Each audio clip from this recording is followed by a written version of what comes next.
Өткөндө депутаттар айтып атышат. Кыргызстанда 17 000 голубой гомосексуалист бар экен. Бул абдан жаман көрүнүш, ыплас, жийкеничтүү көрүнүш.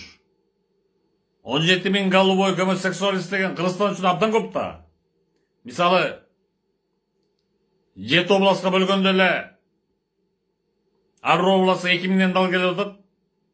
Ош Бишкек Жалал-Абадка 1 000ден деле киши дал келчү болсо, почти Кыргызстанды бүтүн каптап кетиптир голубой деген, гомосексуалист дегендер, ЛГБТ дегендер. Баарын талкалап жок кылыш керек, жоготуш керек баарын.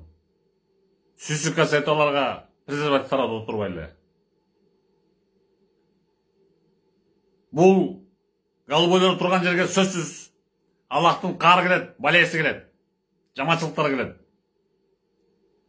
Оор сыркоо, пластык, грязь бүт ушулар аркылуу келип атат. Лут пайгамбардын коомунда булар үстүнө оттон таштар жааган. Алла Таала буларды жек көрөт. Каласа албайт, бир заматта жок болуп коет. Бирок сынак катары жиберип бизди карап турат, сынап турат Алла Таала. Андыктан баягы СССР кезиндегидей закондорду ужесточить, уголовный кодексти 3 жылдан 5 жылга чейин, 7 жылга чейин камап жоготуш керек буларды, голубойлорду, гомосексуалисттерди.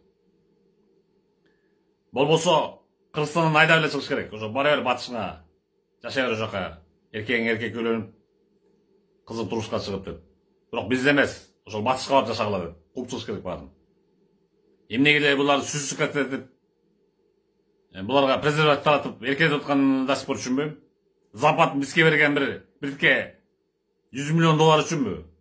100 миллион доллар ашып кетсе жыл сайын берер. Же 3 жылда бир берер батыштын МВФ институттары. Америка. Ачылап келгенде биз батыш менен граница эмеспиз, каякта граница биз? Биздин граница менен Кытай. Кытай традиционалисттер. Аларда голубой деген жашабайт, алар угуп чыгат сразу. Биягы түрк дүйнөсү, Өзбекстан, Казакстан, Түркменстан, Турция жагы. Бүтүн түрк дүйнөсү болуп атпайбы? Традиционализмди семья болгон салттуу жашоо образдарын тутунган калктар жашашпайбы?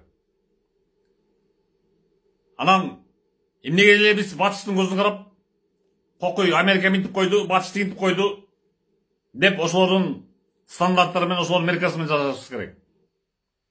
Алар бизди кайна сагана кошулбайт.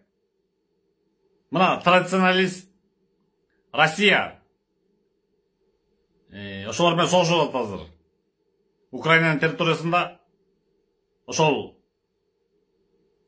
пластыктарды, ЛГБТ, ошол жана голубойлорду колдогон Америка менен, Европа менен согушуп атат Россия. Россияда давно кирген бул, уголовный кодекске кирген. Голубой дегенди камап жок кылышат сразу. Андыктан ошол мен Россияга бошуп аткан себебим ошол. Из двух зол выбирается наименьшее дейт. Батышта зло, мисалы мен үчүн.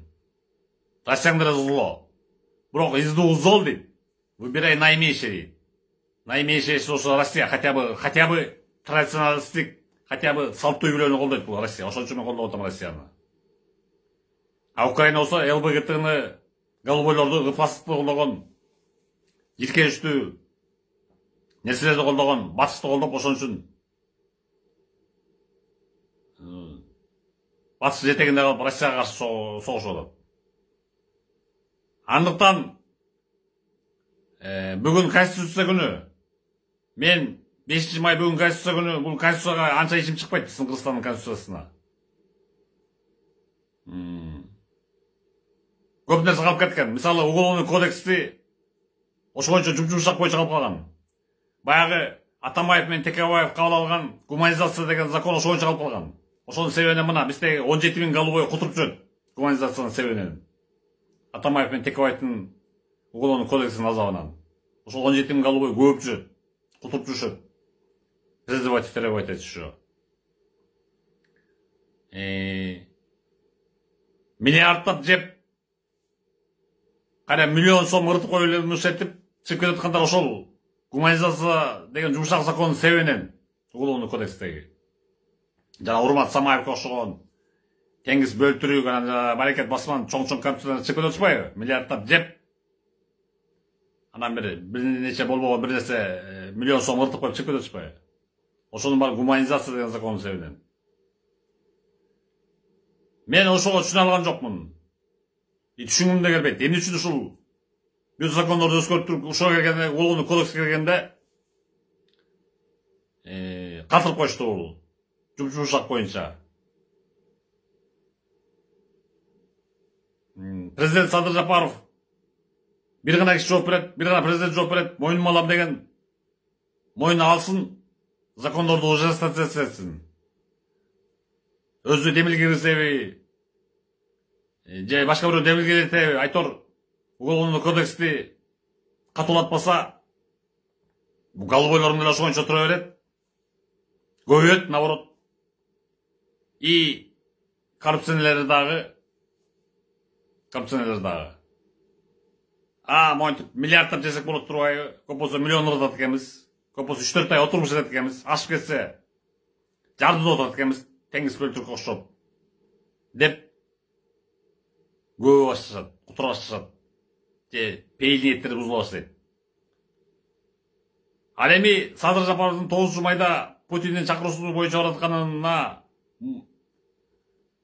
моюн толгобой арга шылтуун айтпай баратканын кубаттайм. Барсын, көрсүн, катышсын, келсин. Анткени айтып атпайбы, из двух зол выбирать надо наименьшее. Биз Америка, Европа менен же Украина менен биз чек-арабыз жок. Жакын алардан коркуп калгыдай, что алар бизге косулуп талкалап жүрөй. Биз алардан коркпошубуз керек. Ашып кетсе 50 миллион доллар берет жыл сайына. Ашып кетсе 100 миллион доллар берет жыл сайына. Эми ошол болор болсо несчастный 100 миллион доллар үчүн эмне голубойлорду котуртуп коебузбу ошол өлкөбүздө? Гомосексуалисттерге эркиндик берип коебузбу? Алар каалагандай ушинтип биздин уул кыздарыбызды буза береби? Аң сезимдерин улантып. Андыктан уголовный кодексти ужесточить этип айтып атам го. 5 жыл, 10 жыл камай турган закондорго кириш керек. В срочном порядке. Болбосо Алла Тааланын бизге каары келе берет. Алла Тааланын сыноосундабыз баарыбыз. Каары келе берет. Тиянан болбосо биянан төгүлө берет. Тиянан бирөө таап аткансың, дүйнө мүлк, анын көп жакшылыктар, инвестициялар таап аткандайсың, а биянан баары жыртык сетка болуп элет, ошо сеткага төгүлүп кете берет. Калбыр аркылуу. Ошо чыга берет. Анткени саясатта 200 эч качан жүрүшпеш керек. Өзгөчө голубойлорго, анан жана коррупционерлерге эч качан 200дүү, жана ошо вор законы дегендерге, кылмышкерлерге аё деген болбош керек. Жоготуш керек баарын. Талкалап жоготуш керек баарын. Ликвидация кылып эле, камаганын камап эле, жоготконун жоготуш керек. Булар менен церемониясыз отурбаш керек. Андыктан 200 саясат жүрүшүп, же борпоң западына көңүл табам, тиягынына көңүл табам, биягынына көңүл табам дегенде токтош керек. Бир гана Алла Тааланын көңүлүн табыш керек. Болду. Алла Тааланын көңүлүн тапса, Алла Таала калганын баарын өзү түзөйт. Ошол менин берер кеңешим.